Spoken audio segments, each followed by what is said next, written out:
हैं तो बिल्कुल चिंताएं भूल जाइए, परेशानियां भूल जाइए, उदासी भूल जाइए, गम भूल जाइए और तमाम तरह की तकलीफें भूल जाइए। और जिंदगी में देखिए, तकलीफें, गम, उदासी, चिंता दूर तो नहीं हो सकती, लेकिन हम तो उनसे दूर हो सकते हैं, हम उन्हें भूल सकते हैं। जिंदगी में तो जिंदगी है तो गम रहेंगे, तकलीफ रहेंगी, रास्ते हैं तो ठोकरें रहेंगी, कंकर रहेंगे, पत्थर रहेंगे, कांटे रहेंगे, लेकिन हम बच के तो चल सकते हैं। और भूलने के लिए सबसे बड़ी ज़रूरी चीज़ है किसी एक ऐसे आदमी से मिलिए जो आपको गम भुलाने में बड़ी सहायता करता हो, जिसका चेहरा देखते उदासी दूर हो जाती है, जिससे सुन के आपको लगता हो कि ये कुछ देर और बोलता रहे तो कितना अच्छा रहे, इसके मुंह से निकली हुई बातें हमारे दिल तक पहुंच जाती है। तो फिर चिंता किस बात की, आ गया आपका दोस्त, भूल जाइए सारी उदासी और सुनिए मुझे और देखिए और कहिए वाह वाह। जिंदगी बड़ी जबरदस्त है, मैं हमेशा कहता हूँ, रोज कहता हूँ, हमेशा कहता रहूंगा कि जिंदगी बड़ी कमाल की चीज़ है और जिंदगी हमें मिली है, इसका फायदा उठाना चाहिए। जैसे मैं अभी कह रहा था आपको कि जैसे देख के उदासी दूर हो जाए, गम दूर हो जाए, कुछ देर और बोलता रहे। वैसे बोलने की बात में मुझे याद आ गया कि शब्द जो है वो कितना चमत्कार कर देते हैं। अब अलग अलग जगह अलग अलग शब्द बोलो तो चमत्कार अलग अलग हो जाता है। जैसे आप अपनी बीवी से बात कर रहे हो और बीवी तैयार होकर आई हो, कैसी लग रही हूँ, आपको 2 दिन खाना नहीं मिलेगा अगर आप ये कह दोगे। किसी ने पूछा कैसी लग, हत्यारिन लग रही हो तुम, घर में बैठे रहो तुम, 2 दिन तक खाना नहीं। अब बात वही है लेकिन कहीं अलग ढंग से गई है। दूसरे दिन चाय के साथ पकौड़े भी मिले, कैसी लग रही हो, कातिल लग रही है।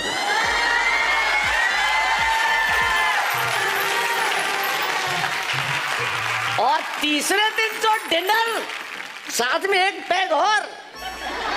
जैसे ही पूछा कैसी लग रही है, baby you are looking killer. बात वही है। अब कुछ लोगों को बात करनी आती है तो बिना बात किए भी बात करके कुछ ऐसी बात कर देते हैं कि सामने वाले बात करने वाले की बात बिल्कुल बात ही नहीं रह जाती और बात ऐसी जगह चली जाती है जहां बात समझ ही नहीं पाते कि आखिर में ये बात क्या है, जो मैंने बोला वो बात क्या है। लेकिन इसमें भी कुछ बात तो है क्योंकि इतनी बार बात है। अब जैसे बात कर रहे थे 4 लोग, एक कलेक्टर साहब थे, किसी जिले के एक एसपी थे, एक नेता थे और एक टीचर जो पढ़ाता है सब। अब अफसरों को तो अपना भाई अफसर है, अब ये टीचर है, बैठे हुए थे, चारों बैठे हुए थे। तो एक कलेक्टर वाला, हम तो जिले के मालिक हैं, डिस्ट्रिक्ट मजिस्ट्रेट हैं, कलेक्टर है, हम ना चाहे तो पत्ता भी ना हिले। एसपी बोला, अरे हम पुलिस के अधीक्षक हैं, सुप्रिंटेंडेंट ऑफ पुलिस है, जैसे चाहे अंदर कर दें। नेता बोला, तुम दोनों मेरे इशारे पे चलने वाले लोग हो, तुम क्या समझते हो, तुम क्या करो। तो टीचर को तुम, हम क्या बताएंगे साहब, हम तो अध्यापक हैं, ज़्यादा कुछ नहीं करते, बचपन में बच्चों को मुर्गा बना देते हैं और जब जी चाहे कूट देते हैं। अब उनकी मर्जी, कलेक्टर बने, एसपी बने कि नेता बने। यानी कि जिंदगी में बात करनी आनी चाहिए। क्षेत्रीय प्रतिभाओं को राष्ट्रीय एवं अंतर्राष्ट्रीय फलक पर पहुंचाने वाले आदरणीय शैलेश लोढ़ा सर को प्रणाम करता हूं। सेमारू के सभी दर्शकों को प्रणाम करता हूं। भाई साहब, आपको क्या बताऊं, सेमारू ने जो व्यवस्थाएं कर रखी है हम कवियों के लिए, हम लाजवाब हो जाते हैं। हम तो भाई साहब पहली बार हवाई जहाज में बैठे, सेमारू से फोन आया कि आपको आना है, तो जब हम पहली बार हवाई जहाज में बैठे तो हवाई जहाज उड़ा, और उड़ा तो हमको डर लगा तो एक मोहतरमा वहां से आई, बोली भाई साहब आप डरिए नहीं, यहाँ पर आपको एकदम घर जैसा माहौल मिलेगा। बोले आप डरिए नहीं, यहाँ पर आपको एकदम घर जैसा माहौल मिलेगा। हमने कहा बाकी सब बात ठीक, यहाँ झाड़ू पोछा हम नहीं करेंगे। आजकल समाज में कितनी विद्रूपताएं फैल गई हैं। आप सभी लोग सोशल मीडिया का इस्तेमाल करते हैं, सोशल मीडिया के ग्रुप बने हुए होते हैं, उस पर कई लोग जुड़े हुए होते हैं। उसमें अगर किसी का देहांत हो जाता है तो 5-10 मिनट के उसमें शोक की लहर आ जाती है, लेकिन फिर वही दिनचर्याएं उस ग्रुप में चलती हैं, चुटकुले और अन्य चीजें। तब एक छद्म शोक नाम की रचना पढ़ना चाहता हूँ। अन्य चीजें कौन कौन सी? सर ये टीवी शो है। चुटकुले और अन्य नहीं, तो अन्य चीजों का क्या मतलब, क्या तुम्हारा क्या मतलब है? तो तुम्हारे दिमाग में सब ऐसी बातें क्यों आती है? फैमिली शो क्या मतलब? अन्य चीजों में क्या रेसिपी होती है, हलवा बनाने का तरीका होता है, अन्य चीजों में सुविचार होते हैं, अन्य चीजों में लघु कथाएं होती है, अन्य चीजों में घरेलू पारिवारिक चित्र होते हैं। ये तो सब तुम्हारे दिमाग में क्यों नहीं आता? सर ने फैमिली शो है सर, मतलब वही चीजें क्यों आती है तुम्हारे दिमाग में? लेकिन अजीत ने एक बहुत बढ़िया वाक्य कहा, मैं उसमें परिवर्तित करना चाहता हूँ जरा सा। अजीत ने कहा कि हम सब लोग सोशल मीडिया का इस्तेमाल करते हैं। वो दिन चले गए अजीत जब हम सोशल मीडिया का इस्तेमाल करते थे, अब सोशल मीडिया हमारा इस्तेमाल। बिल्कुल सर, बिल्कुल। रचना का शीर्षक है छद्म शोक। मैं पढ़ता हूं कि एक सोशल मीडिया ग्रुप पर जुड़े एक मिश्रा जी 31 दिसंबर को अचानक चल बसे। एक सोशल मीडिया ग्रुप पर जुड़े एक मिश्रा जी 31 दिसंबर को अचानक चल बसे। ग्रुप के सदस्यों ने उनके सम्मान में जमकर कसीदे कसे। एक ने लिखा, मिश्रा जी ग्रुप की शान थे। मिश्रा जी तो ग्रुप की शान थे, वो बहुत सरल हृदय और महान थे। एक ने लिखा, उनके जाने के बाद ग्रुप की गतिविधियां आप कैसे चलेंगी, उनकी कमी हम सबको बहुत खलेगी।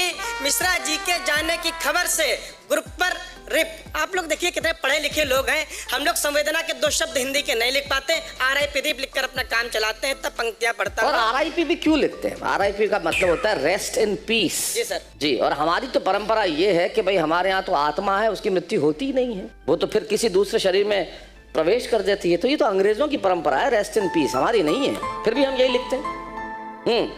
ग्रुप पर रिप रिप रिप का लग गया ताता। मैंने हाथ जोड़कर लिखा, कभी कभी हिंदी में भी दुख प्रकट कर लिया करो अंग्रेजों के भ्राता। वाह वाह वाह, बहुत बढ़िया अजीत। कभी कभी बहुत अच्छा। कभी कभी हिंदी में भी दुख प्रकट कर लिया करो अंग्रेजों के भ्राता। लोगों का ये छद्म शोक देखकर हम बहुत त्रस्त हो गए। जो रात 11:55 तक शोकाकुल थे, वे रात 12 बजते ही न्यू ईयर की बधाई में मस्त हो गए। वाह, जो रात बहुत 11:55 बहुत अच्छा। जो रात 11:55 तक शोकाकुल थे, वे रात 12 बजते ही न्यू ईयर की बधाई में मस्त हो गए। और देखते ही देखते ग्रुप से दुखों का बादल छट गया और 5 मिनट में ही पूरा ग्रुप बधाई संदेश से पट गया। ऐसा लग रहा था मानो जश्न ने गमगीन माहौल को टाल दिया। अरे अरे, जिसे मरे हुए चंद घंटे ही बीते थे, उसके नंबर तक को ग्रुप से निकाल दिया। आए हाय, क्या बात है, वाह अजीत वाह। अरे, जिसे मरे हुए चंद घंटे ही बीते थे, उसके नंबर को भी ग्रुप से निकाल दिया। यह दृश्य देखकर मेरा मन आत्मग्लानि से भर गया। यह दृश्य देखकर मेरा मन आत्मग्लानि से भर गया। समझ न सका इंसानियत मरी या इंसान मर गया। हाय हाय हाय हाय, बहुत बढ़िया अजीत, बहुत अच्छा। समझ न सका इंसानियत मरी या इंसान मर गया। अंतिम पंक्ति पढ़ के अपना स्थान लेता हूँ। समझ न सका इंसानियत मरी या इंसान मर गया। अरे अरे अरे, न जाने कैसी आधुनिकता का नशा पी रहे हैं हम।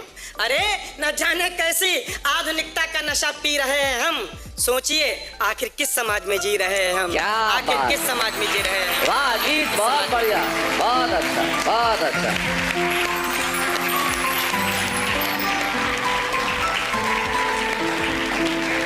क्या बात है अजीत। मरती हुई संवेदनाओं का जो रेखा चित्र और जो खाका तुमने खींचा, वो सचमुच हमारे मरते हुए समाज और मरती हुई इंसानियत का एक कटु किंतु सत्य है। और इस सत्य से हम जितना जल्दी परिचित होकर उससे विमुख हो जाए, वही जीवन है। जिंदगी सचमुच सिर्फ मैसेजेस पे संवेदनाएं प्रकट करने में रह गई है। मैं अक्सर कहा करता हूँ, मंच पे भी इतने सालों से कह रहा हूँ कि हम लोग इतने संवेदनहीन हो गए हैं कि किसी का एक्सीडेंट होता है तो हम बचाते नहीं है, रिकॉर्ड करने लगते हैं। न जाने कहाँ जाके हम रुकेंगे। समाज उस स्थिति में पहुँच गया है। मुझे वो दिन याद आते हैं जब कहीं कोई किसी से जाता था तो कोई अनजान व्यक्ति वो हाथ दे के रोक लेता तो वो उसे छोड़ भी देता था बिठा के, लिफ्ट लेके लोग चले जाते थे। आज हम एक अनजान व्यक्ति को पास में बिठाने से डरते हैं कि कल कोई लुटेरा ना निकले, कोई आगे जाके कोई बदमाशी ना कर ले। तब मुझे मेरी कविता की एक पंक्ति याद आ गई अचानक। मैंने बरसों पहले कहीं लिखी थी। एक ज़माना था जब हमारे घरों में सब्जी बनती थी, हम पड़ोस के घर में दे के आते थे। उनके घर में दाल बनती थी तो हमारे यहाँ आती। तो यहाँ तक तो छोड़िए, घरों में से कोई बाहर जाता था तो ताला लगा के चाबी पड़ोसी के घर में दे के जाता था, और हम आके वो चाबी लेते थे और ताला खोलते थे कि चाबी इनके घर में है, और वो हमारे घर में दे जाते थे।